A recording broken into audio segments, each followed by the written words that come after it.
First thing ఏంటంటే మనకు loan వచ్చే అవకాశం పెరుగుతుంది, ఇంట్రెస్ట్ రేట్ తగ్గుతుంది. మన ప్రోడక్ట్ జెమ్ పోర్టల్ అని విన్నారా అండి? జెమ్ పోర్టల్ అని ఉంటుంది, విన్నారా? గవర్నమెంట్ ఈ మార్కెట్ ప్లేస్ అంటారు. ఓకేనా? మనం ఎప్పుడైతే ఉద్యమ్ రిజిస్ట్రేషన్ చేసుకుంటామో జెమ్ పోర్టల్లో కూడా రిజిస్టర్ అవ్వచ్చు. రిజిస్టర్ అయ్యి గవర్నమెంట్ నుంచి టెండర్స్ కానీ ఏమైనా వచ్చినప్పుడు మనం దాంట్లో పార్టిసిపేట్ చేయడానికి అవుతుంది. మనం దాంట్లో పార్టిసిపేట్ చేయాలని ఏం చేయాలి? మనం ఫస్ట్ థింగ్ ఏంటంటే ఎంఎస్ఎంఈ రిజిస్ట్రేషన్ చేసుకోవాలి. ఉద్యమ్ రిజిస్ట్రేషన్ చేసుకుని ఉంటే మనం దాంతోనే ఉద్యమ్ రిజిస్ట్రేషన్ హెల్ప్తో జెమ్ పోర్టల్లో కూడా రిజిస్టర్ అవ్వచ్చండి. జెమ్ పోర్టల్లో రిజిస్టర్ అయ్యి పెద్ద ప్లేయర్స్తో చిన్నవాళ్ళు పోటీ పడచ్చండి. ఎలాగంటే మనకి సెంట్రల్ గవర్నమెంట్ గైడ్లైన్స్ ప్రకారం స్టేట్స్ ప్రొక్యూర్ చేసేటప్పుడు ఎంఎస్ఎంఈస్ నుంచి కొంత పర్సంటేజ్ ప్రొక్యూర్ చేయమని ఉందండి. సో బిగ్ ప్లేయర్స్తో కంపేర్ చేసుకుంటే ఎంఎస్ఎంఈస్కి ఆ టెండర్ వచ్చే అవకాశం ఎక్కువ ఉంటుంది. ఓకేనండి? దాంతోపాటు సరే, ఒక మ్యానుఫ్యాక్చరింగ్ యూనిట్ తీసుకుందాం. ఈ వాటర్ బాటిల్ మ్యానుఫ్యాక్చరింగ్ యూనిట్ తీసుకోండి. ఓకేనా? ఈ వాటర్ బాటిల్ మ్యానుఫ్యాక్చర్ యూనిట్ వీళ్ళు క్వాలిటీ సర్టిఫికేషన్ చేయించుకోవాలా అండి? చేయించుకోవాలా? ఇంతకుముందు బిఏఎస్ మ్యాండేటరీగా ఉండేది. ఇప్పుడు ఏంటంటే FSSAI అన్న సర్టిఫికేషన్ మ్యాండేటరీగా ఉంది. ఆ సర్టిఫికేషన్ చేసుకోవడానికి మనకి క్వాలిటీ సర్టిఫికేషన్కి ఛార్జెస్ ఉంటాయి కదండి. ఆ ఛార్జెస్ని కూడా మనం ఎప్పుడైతే ఇలా రిజిస్టర్ చేసుకుంటామో, ఎంఎస్ఎంఈగా రిజిస్టర్ అవుతామో, ఆ ఛార్జెస్ని రీఎంబర్స్ చేస్తారండి. అందరికీ పేటెంట్స్ గురించి ఐడియా ఉందా అండి?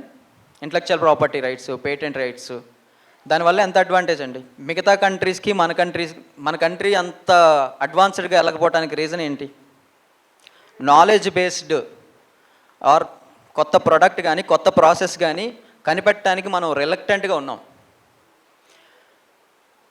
అలా ఎవరైనా సరే IPR చేసుకుంటే ఈ పేటెంట్ రైట్స్ ఏదైనా ఫైల్ చేయడానికి కావాల్సిన మన ఫీజు పేమెంట్ ఉన్నది కూడా 50% రీఎంబర్స్ అవుతుందండి మనకి ఎప్పుడైతే ఉద్యమ్ రిజిస్ట్రేషన్ సర్టిఫికేట్ ఉందో. ఓకేనండి, ఉద్యమ్ బెనిఫిట్స్ గురించి ఇంకా ఉంటాయి, but I would like to move on to next thing. సరే, మనం MSME పెట్టాలి, ఒక యూనిట్ బిఫోర్ దట్ మన గవర్నమెంట్ ప్రకారం 2029 కల్లా ప్రతి కుటుంబంలో ఒక ఎంటర్ప్రెన్యూర్ రావాలని చెప్పి ఒక గోల్గా పెట్టుకున్నారండి. అవునా కదా? విన్నారా అండి ఈ స్లోగాన్? 1 ఫ్యామిలీ 1 ఎంటర్ప్రెన్యూర్ అని. సో ప్రతి ఒక్క కుటుంబంలో ఒక ఎంటర్ప్రెన్యూర్ ఎలా వస్తాడు అంటే జస్ట్ మనం ఇంటరాక్టివ్గానే మాట్లాడుకుందాం, ఎందుకంటే వెనకాల స్టూడెంట్స్ కూడా ఉన్నారు కాబట్టి just to ignite a thought అంతే. సరే, ఇప్పుడు ఒక యూనిట్ పెట్టాలనుకున్నాం, ఒక మంచి ఐడియా ఉంది మన దగ్గర, యూనిట్ పెట్టాలి. What are the requirements? మనకి ఏం కావాలి? ఫస్ట్ ల్యాండ్ కావాలి, మిషనరీ అండ్ ఎక్విప్మెంట్ కావాలి, అన్నిటికన్నా ముందు క్యాపిటల్ కావాలి కదండి. So what are the ways? చిన్న యూనిటే పెట్టాలి, క్యాపిటల్కి మనకున్న దారేంటి? ఇన్ కేస్ మనకి ఎలాంటి ఫైనాన్షియల్ బ్యాకప్ లేదు, ఫ్యామిలీ బ్యాకప్ లేదు, what are the ways before us? Bank loan తీసుకోవచ్చు. బ్యాంక్ లోన్స్లో ఎవరైనా PMEGP అన్న దాని గురించి విన్నారండి? Prime minister employment generation programme అని విన్నారా అండి?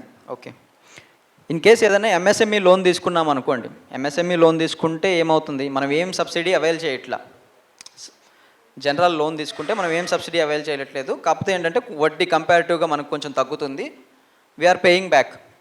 అదే మనం ఒక మ్యానుఫ్యాక్చరింగ్ యూనిట్ పెట్టాలనుకున్నాం, 50 lakhs లోపు అయితే up to 50 lakhs investment manufacturing activity మనం ఏదైనా చేస్తే, రూరల్ ఏరియాలో మనం పెట్టినట్టయితే ఓసీ మెన్ కాకుండా మిగతా వాళ్ళందరికీ 35% సబ్సిడీ ఇస్తుందండి సెంట్రల్ గవర్నమెంట్. అదే పీస్ యాక్టివిటీ ఏదైనా చేయొచ్చు. ఓకేనా అండి? వన్ వే తెలిసినట్టేనా మనకి? ఒక చిన్న ఎంటర్ప్రైజ్, ఒక చిన్న యూనిట్ మనం స్టార్ట్ చేయడానికి వన్ వే తెలిసినట్టేనట్టే. PMEGP అనే స్కీమ్ ద్వారా, లోన్ ద్వారా మనం ఒక యూనిట్ ఎస్టాబ్లిష్ చేసుకోవచ్చండి. ఓకేనా? 5 lakhs అబౌవ్ దాటిన తర్వాత సెక్యూరిటీ ఖచ్చితంగా అడుగుతారు సార్, ఎందుకంటే బ్యాంకర్స్కి ఉన్న ఇష్యూ అది. ఎందుకంటే చాలా NPAs ఉన్నాయి, బ్యాంకింగ్ వ్యవస్థ ఎఫెక్ట్ అవుతుంది కాబట్టి వాళ్ళ తీసుకుంటారు. కాకపోతే మన బ్యాక్గ్రౌండ్ చెక్ కూడా ఉంటుంది కదా, దాన్ని బేస్ చేసుకుని చేస్తారు. మనం మాట్లాడుకునేదాన్ని బట్టండి. ఏది సార్? నేను చెప్తానండి. అది బ్యాంకర్ చెప్తారండి. బట్ బిఫోర్ దట్, సపోజ్ మనకి కొలాటరల్ సెక్యూరిటీ పెట్టే పరిస్థితి లేదన్నప్పుడు CGTMSE అనే దాని కింద మనం లోన్కి అప్లైకి వెళ్ళచ్చు. Credit guarantee fund for micro and small enterprises అంటారు. దీంట్లో ఏంటంటే మనం కొలాటరల్ సెక్యూరిటీ ఏం పెట్టాల్సిన అవసరం లేకుండానే మనం లోన్ పొంది మనం యూనిట్ ఎస్టాబ్లిష్ చేయడానికి హెల్ప్ అవుతుంది. సరే, లోన్ పొందాము, యూనిట్ ఎస్టాబ్లిష్ చేసాము. What are the subsidies available? Before subsidies అండి, నేను మీకు ఇవి మ్యాండటరీ, మనం ఏదైనా యూనిట్ ఎస్టాబ్లిష్ చేయాలనుకున్నప్పుడు మ్యాండటరీ లైసెన్స్ తీసుకోవాల్సి ఉంటుందండి. గవర్నమెంట్ నుంచి మనం లైసెన్సెస్ తీసుకోవాల్సి ఉంటుంది. ఫర్ ఎగ్జాంపుల్, నేను ఒక unit, water bottling unit start చేయాలనుకున్నాను. ల్యాండ్ ఐడెంటిఫై చేశాను, నాకు ఒక ల్యాండ్ ఉంది సమ్ అవుట్స్కట్స్లో. సో ఇనీషియల్గా నేను ఏం చేయాలి? డిఫరెంట్ డిపార్ట్మెంట్స్కి వెళ్ళి అప్రూవల్స్ తీసుకోవాలి. అవునా కదా అండి?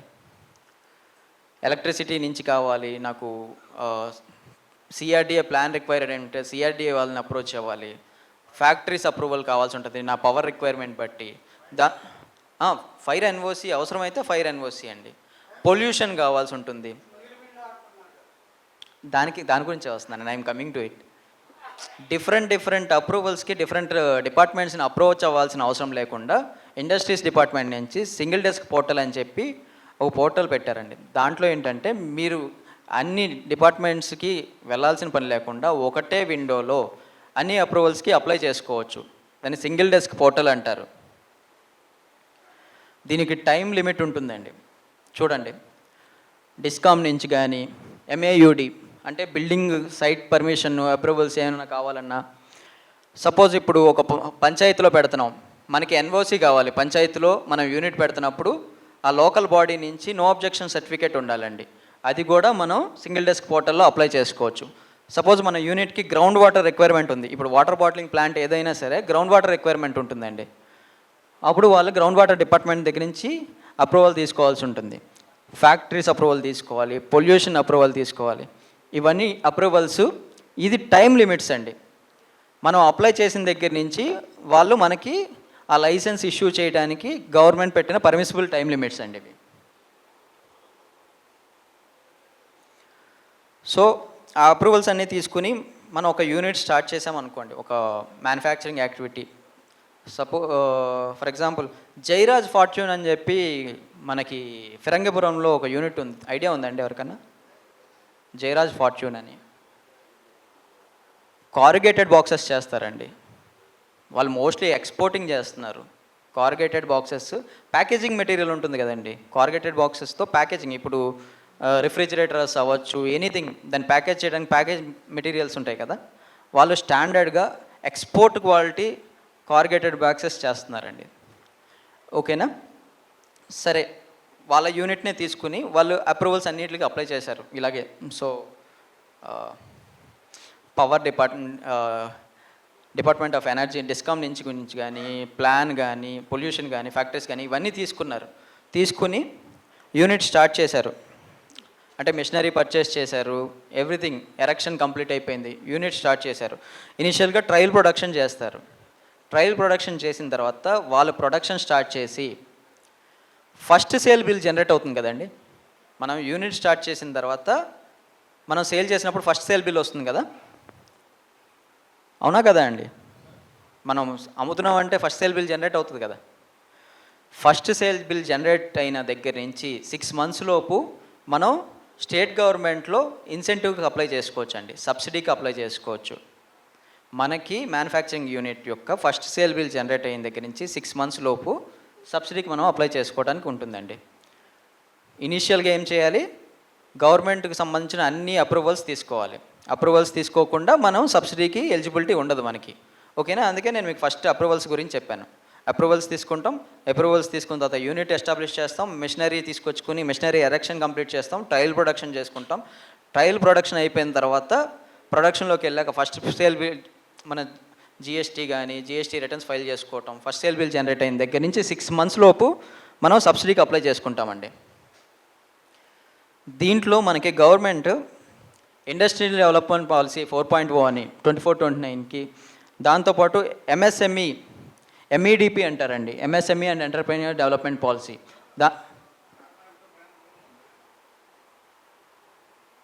సార్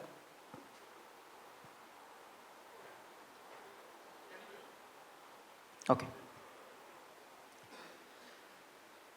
గవర్నమెంట్ నుంచి ఈ పాలసీస్ వచ్చాయండి, ఇండస్ట్రియల్ డెవలప్మెంట్ పాలసీ అని. ఈ ఇండస్ట్రియల్ డెవలప్మెంట్ పాలసీ ఏంటంటే లార్జ్ ఇండస్ట్రీస్ కోసం అండి, సబ్ లార్జ్ మెగా యూనిట్స్ కోసం ఐడిపి 2429 పాలసీ అని తీసుకురావడం జరిగింది. దాని తర్వాత మనకి ఎంఎస్ఎంఈస్ కోసం ఎంఈడిపి 4.0 అని చెప్పి పాలసీని తీసుకురావడం జరిగిందండి. ఓకేనా? దాంతోపాటు మనకి ఫుడ్ ప్రాసెసింగ్ యూనిట్స్ని ఎంకరేజ్ చేయడం కోసం ఫుడ్ ప్రాసెసింగ్ పాలసీ తీసుకొచ్చారు. అంతేకాకుండా టెక్స్టైల్ పాలసీ కూడా ఉందండి. టెక్స్టైల్కి కూడా సపరేట్గా పాలసీ ఇచ్చారు. 1823లో వర్క్ అయిన యూనిట్స్ అన్నిటికీ టెక్స్టైల్కి సబ్సిడీ ఇవ్వడానికి సపరేట్గా టెక్స్టైల్ పాలసీ కూడా ఇంట్రడ్యూస్ చేశారండి. లార్జ్ ఇండస్ట్రీస్కి అండి, సబ్ లార్జ్కి వచ్చేసరికి మనకి ఎంత సబ్సిడీ వస్తుంది అని చెప్పడానికి అదండి. ఓకేనా? Sub large, mega, ultra mega investment మీద 12% ఆఫ్ ఫిక్స్డ్ క్యాపిటల్ ఇన్వెస్ట్మెంట్ అంటారండి. దాని మీద మనకి సబ్సిడీ వస్తుంది. ఎంఎస్ఎంఈ ఈడిపి అండి. ఎంఎస్ఎంఈ అంటే మనం నార్మల్, ఫర్ ఎగ్జాంపుల్ నేను మీడియంకి వచ్చేసరికి మీకు టర్న్ ఓవర్ చూపిస్తున్నాను, ఒకసారి చూడండి. ఇవి మనకి టర్న్ ఓవర్ లిమిట్స్ అండి. Plant and machinery investment 2.5 crore below ఉండి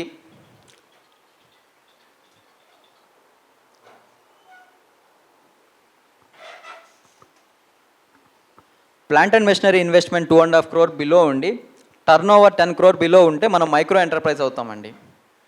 అదే plant and machinery investment 25 crore below ఉండి టర్న్ ఓవర్ 100 crore బిలో ఉంటే మనం స్మాల్ అవుతాం. అదే మనం మీడియం ఎంటర్ప్రైజ్ అవ్వాలంటే plant and machinery investment 125 crore ఉండి అప్ టు 125 crores అండి. అక్కడ లిమిట్ ఉంది చూసారా, 25 crores to 125 crores medium enterprise కింద వస్తుంది. మనం ప్లాంట్ అండ్ మెషినరీ ఇన్వెస్ట్మెంట్ ఆ రేంజ్లోకి వస్తే టర్న్ ఓవర్ వచ్చేసరికి maximum 500 crores turnover below ఉండాలి. So it comes under medium enterprise అనమాట. సో ఈ ఎంఈడిపి పాలసీ ఆ టర్న్ ఓవర్ లిమిట్స్ని బేస్ చేసుకుని ఈ పాలసీ వర్తిస్తుందండి. ఓకేనా? మనకి స్టేట్ గవర్నమెంట్ ఏం చేసిందంటే స్పెషల్ కేటగిరీ ఎంటర్ప్రీనియర్స్ అని చెప్పి ఒక టర్మ్ తీసుకొచ్చారండి. మనకి స్పెషల్ కేటగిరీ ఎంటర్ప్రీనియర్స్లో ఎవరెవరు ఉంటారంటే women, BC, SC, ST, physically handicapped, transgender, వీళ్ళలో ఎవరైనా సరే స్పెషల్ కేటగిరీ ఎంటర్ప్రీనియర్స్ కిందే వస్తారండి. ఓకేనా? సో ఓసీ ఉమెన్ అయినా సరే ఎనీ ఉమెన్, బీసీ కానీ, ఎస్సీ కానీ, ఎస్టీ కానీ ఎవరైనా సరే ఒక మ్యానుఫ్యాక్చరింగ్ యూనిట్ పెట్టినప్పుడు వాళ్ళకి ఇన్వెస్ట్మెంట్ సబ్సిడీ 45% స్టేట్ గవర్నమెంట్ ఇస్తుందండి. సో ఎంకరేజ్ చేయడానికి ఇస్తున్నట్ట కదా, గవర్నమెంట్ మెజర్ తీసుకుంది కదా. సో మన సైడ్ నుంచి కూడా ఇండస్ట్రీ పెట్టి గవర్నమెంట్ యొక్క బెనిఫిట్స్ని అవైల్ చేస్తూ లైసెన్స్కి సపోర్ట్ తీసుకుంటూ సక్సెస్ఫుల్ ఎంటర్ప్రెన్యూర్ అవ్వాలి అని చెప్పి ఇలాంటి అవేర్నెస్ ప్రోగ్రామ్ కండక్ట్ చేయడం జరుగుతుందండి. దాంతోపాటు మనకి ఇన్వెస్ట్మెంట్ మీద 45% వస్తుందని చెప్పాను కదండి. ఇన్వెస్ట్మెంట్ మనకి ఇక్కడ మైక్రో ఎంటర్ప్రైజ్లో కూడా స్లాబ్ 1, స్లాబ్ 2 అని ఉందండి. ఇన్వెస్ట్మెంట్ అప్ టు 1 crore అయితే మనకి మ్యాక్సిమం సబ్సిడీ 45 lakhs వస్తుందండి. ఇక్కడ చూడండి 45 lakhs వస్తుంది. అదే మనకి ఇన్వెస్ట్మెంట్ అప్ టు 2.5 crores వస్తే మ్యాక్సిమం సబ్సిడీ 1 crore వస్తుందండి. ఏది స్పెషల్ కేటగిరీ ఎంటర్ప్రీనియర్స్కి. ఓకేనా? స్పెషల్ కేటగిరీ ఎంటర్ప్రీనియర్స్కి ఇది వర్తిస్తుంది. అదే ఓసీ మెన్ ఉన్నారనుకోండి, ఓసీ మెన్కి వచ్చేసరికి 25% ఆఫ్ ఇస్తున్నారండి. 25% ఇస్తున్నారు ఇన్వెస్ట్మెంట్ మీద సబ్సిడీ. దేని మీద వస్తుంది సబ్సిడీ అంటే plant and machinery. In case land మనం పర్చేస్ చేసి ఉంటే ల్యాండ్ మీద, బిల్డింగ్ మనం కన్స్ట్రక్ట్ చేసి ఉంటే బిల్డింగ్ మీద కూడా వస్తుందండి. ల్యాండ్, బిల్డింగ్ అండ్ మిషనరీ మీద మనకి సబ్సిడీ రావడం జరుగుతుంది. ఓకేనా అండి? అర్థమైందా ఇక్కడ దాకా? ఓకే. ఇన్వెస్ట్మెంట్ సబ్సిడీ అయిపోయిన తర్వాత టెక్నాలజీ అప్గ్రేడేషన్ కాస్ట్ అని కూడా ఉందండి. దీంట్లో ఏంటంటే ఎగ్జిస్టింగ్ పాత ఇండస్ట్రీలు కూడా అయ్యి ఉండొచ్చు. పాత ఇండస్ట్రీల్లో కూడా ఆల్మోస్ట్ 75% ఆర్ 80% దాకా మిషనరీ మోడిఫికేషన్ ఉంటే టెక్నాలజీ అప్గ్రేడేషన్ కింద మనం సబ్సిడీకి అప్లై చేసుకోవడానికి ఛాన్స్ ఉందండి. ఓకేనా అండి?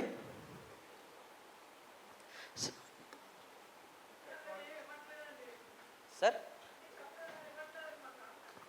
మేడం ఎందుకు ఇవ్వట్లేదు, మేము శాంక్షన్ చేసాం madam.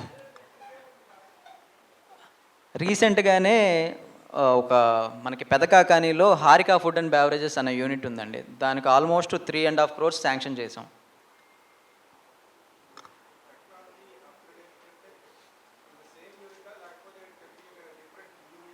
No sir, same unit ఆ ప్లాంట్లో.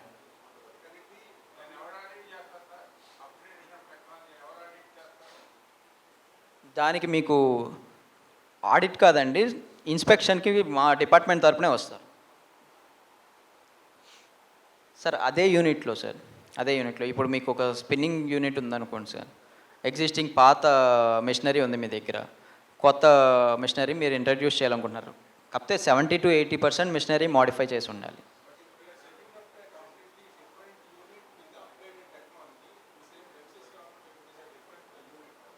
సార్ అప్పుడు డిఫరెంట్ యూనిట్గానే అప్లై చేసుకోవచ్చు, టెక్నాలజీ అప్గ్రేడేషన్ అప్లికబుల్ కాదు. It is a different unit. ఎందుకంటే ఇప్పుడు మీరు ఒక యూనిట్ ఉంది, డిఫరెంట్ ప్లేస్లో సెటప్ చేస్తున్నారు, మళ్ళీ దానికి లైసెన్స్ సెపరేట్గా తీసుకోవాల్సిందే. It will be more like expansion అనమాట. ఎక్స్పాన్షన్ దీనికి కాదు సార్, అది మీరు ఇండివిజువల్గా ఇన్వెస్ట్మెంట్ సబ్సిడీకి అప్లై చేసుకోవాలి. ఇన్వెస్ట్మెంట్ సబ్సిడీకి అప్లై చేసినప్పుడు మీకు 45% వస్తుంది కదా, ఇన్ కేస్ ఉమెన్ ఎంటర్ప్రిన్యూర్ అయితే. Sir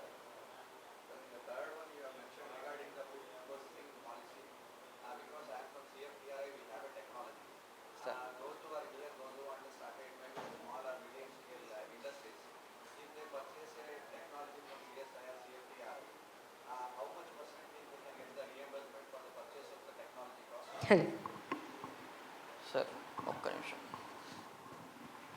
Actually, now you are emphasized on the technology upgradation part. In the beginning itself, there are the 3 policies. The third one is on food processing policy. It is around 4.0 in the third slide itself. That is because in India there are so many food processing institutes are there, including CFTRI, NIFTAM Tanjavur, NIFTAM Kundli.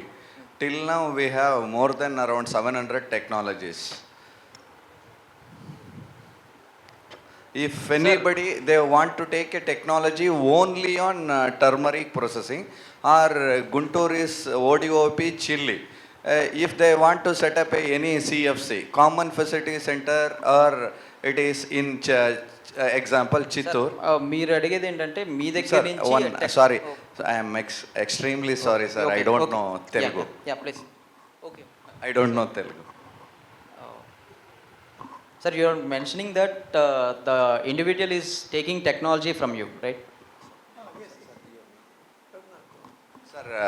Sir, our respected Raghunath Babu sir want to start a chili industry. Okay. Example, under one roof, Raghunath sir want to set up chili powder, chili oleoresin, chili flake, extraction of volatile oils from the chili, extraction of natural color from chili, extraction of pungency. Under the one roof, sir want to set up common facility center.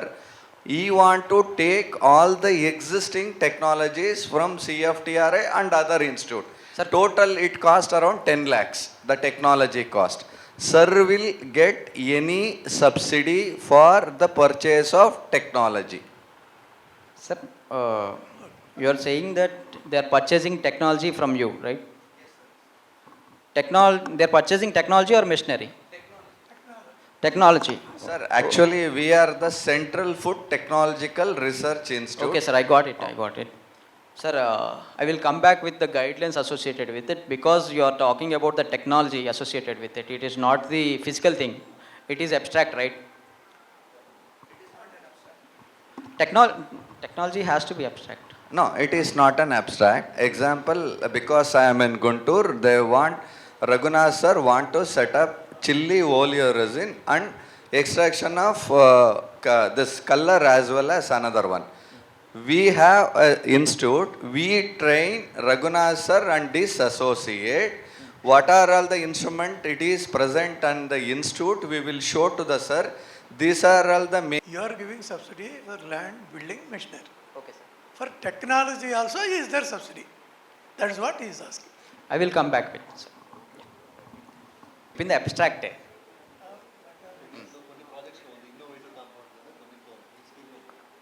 Sir ఇన్వెస్ట్మెంట్తో పాటు మనకి technology upgradation గురించి చూసాం కదండి. దాంతోపాటు మనకి ఇంకేం వస్తాయంటే power cost subsidy వస్తుందండి. 5 years పాటు ఆ యూనిట్కి రిలేటెడ్ పవర్ కాస్ట్ సబ్సిడీ ఇవ్వడం జరుగుతుంది.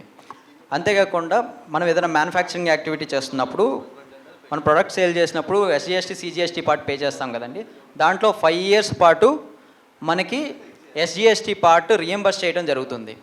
ఎంత చేస్తారు ఇయర్కి అంటే 5% ఆఫ్ టర్న్ ఓవర్ అండి. మ్యాక్సిమం క్యాప్ వచ్చేసరికి 5% of turn over. Annual cap చూడండి, 5% ఆఫ్ టర్న్ ఓవర్ మీకు SGST రియంబర్స్మెంట్ కూడా వస్తుంది.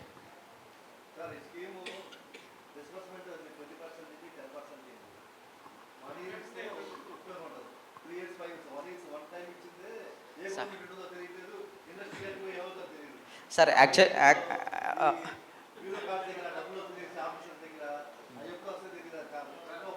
Sir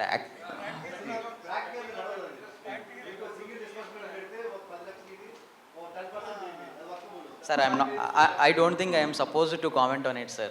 Sir, 1 minute. Suppose you start an industry, it will take 2 to 3 years time. Basing of 3 years time, any subsidies entrepreneur can sir, avail? Let me complete the session and we can have a question and answer session later, please. మనకి మన sales ట్యాక్స్లో కూడా 5 years పాటు మనకి reimbursement చేయడం జరుగుతుందండి. ఓకేనా? ఎంత reimburse చేస్తారు పర్ ఇయర్ అంటే మీ టర్న్ ఓవర్లో 5%, మ్యాక్సిమం క్యాప్ 5% అనమాట. దాంట్లో మీకు SGST రియంబర్స్మెంట్గా వస్తుంది. దాంతోపాటు మీకు స్కిల్ అప్గ్రేడేషన్ కానీ క్వాలిటీ సర్టిఫికేషన్ కానీ ఈ సబ్సిడీస్ ఇస్తున్నారండి. సో దాంతోపాటు ఏంటంటే మనకి స్టేట్ గవర్నమెంట్లో SC ST ఎంటర్ప్రైజెస్ని సపోర్ట్ చేయడం కోసం అని చెప్పి ట్రాన్స్పోర్ట్ యాక్టివిటీస్ మీద కూడా సబ్సిడీ ఇవ్వడం జరుగుతుందండి. ఈ ట్రాన్స్పోర్ట్ యాక్టివిటీస్లో ఏంటంటే motor cab, commercial vehicle 35 lakhs లోపు ఏదైనా కమర్షియల్ కార్ పర్చేస్ చేసినా ఆర్ 70 lakhs లోపు ఏదైనా బస్ కానీ లారీ కానీ ఆర్ ఎనీ JCB కానీ పర్చేస్ చేసినా SC ST ఎంటర్ప్రీనర్స్కి 45% సబ్సిడీ ఇవ్వడం జరుగుతుందండి. ఆ వెహికల్ మీద 45% సబ్సిడీ ఇవ్వడం జరుగుతుంది. ఈ MEDP పాలసీలానే సిమిలర్గానే మనకి ఫుడ్ ప్రాసెసింగ్ పాలసీలో కూడా డిఫరెంట్ సబ్సిడీస్ ఉన్నాయండి. ప్రైమరీ ప్రాసెసింగ్ యూనిట్స్కి, సెకండరీ ప్రాసెసింగ్ యూనిట్స్కి ఈ సబ్సిడీ రేషియోస్లో ఇస్తున్నారు.